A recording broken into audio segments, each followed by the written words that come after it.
இல்லை, ரெண்டுமே இல்லை. ம் திமுக பார்வையில் அது ஒரு அச்சுறுத்தல்.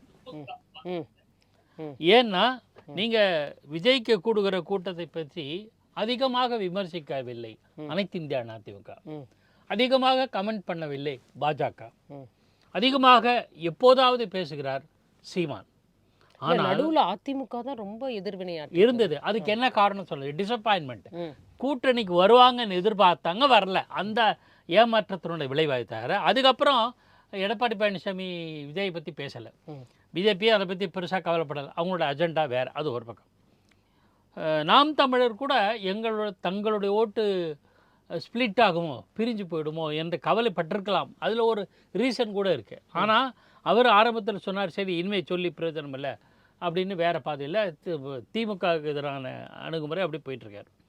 ஆனால் விஜயை நேரடியாக விமர்சிக்காமல் விஜயை கண்டு பயந்து இருக்கிற ஒரே கட்சி திமுக.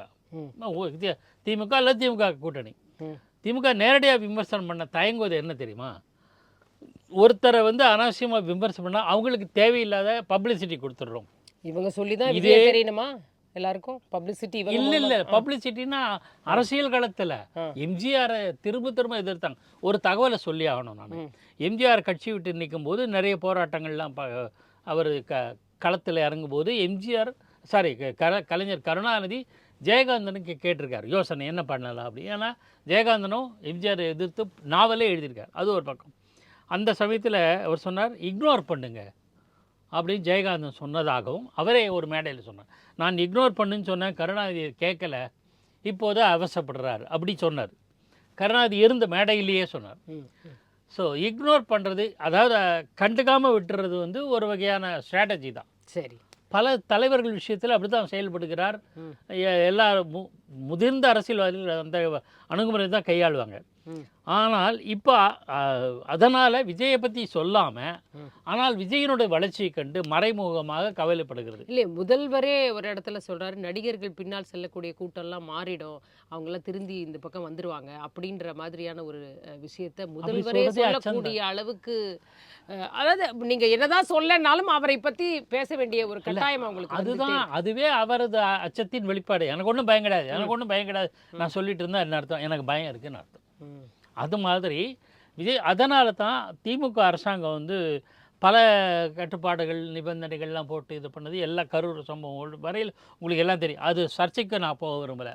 ஆனால் ஏதோ ஒரு அச்சம் திமுகவினருக்கு இருக்குது.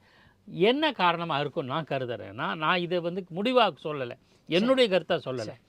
அவர்களுக்கு ஏதேனும் தகவல் ஆட்சியில் இருந்ததுனால உளவுத்துறையோ அல்லது காவல்துறையோ வேறு ஏதோ சோர்ஸ் மூலமாகவோ தெரிந்திருக்கலாம். அதனால தான் சில தினங்கள் முன்பு கன்னியாகுமரியில் பெரிய கூட்டம் வந்தபோது நிறைய திமுகவினர் கொஞ்சம் டென்ஷன் ஆனாங்க தெரியும் எனக்கு. சபரீசன் தென் மாவட்டங்களுக்கு போயிருக்காரு. ஆதித்ய சார் அதை கரெக்டாக சொல்லுவார். தென் மாவட்டங்களுக்கு விசிட் பண்ணி என்னெல்லாம் பண்ணலாம் ஸ்ட்ராட்டஜின்ற கணக்குகள்லாம் பண்ணியிருக்காங்க திமுகவினர். ஸோ அவங்களுக்கு அதிமுக பற்றி அச்சுறுத்தல். அதிமுக தொடர்ந்து 10 தோல்வி பழனிசாமி சொல்லிட்டு இதனால் பெரிய அளவு வராது, பாஜகவுக்கு சான்ஸ் கிடையாது, வேறு எதுக்கும் பிரச்சனை இல்லை, நமக்கு ஒன்றும் பெரிய இது இருக்காது, இதுதான் பயம் என்பதனுடைய விளைவாகத்தான் அவங்க கவலைப்படுறாங்க. ஸோ ரசிகர்கள் ஓட்டர்களாக மாறுவார்கள், வாக்காளர்களாக மாறுவார்கள் என்கிற எண்ணம், நம்பிக்கை, அச்சம் திமுகவுக்கு இருக்குது. சரி, நமக்கு இல்லை. சரி, அதான்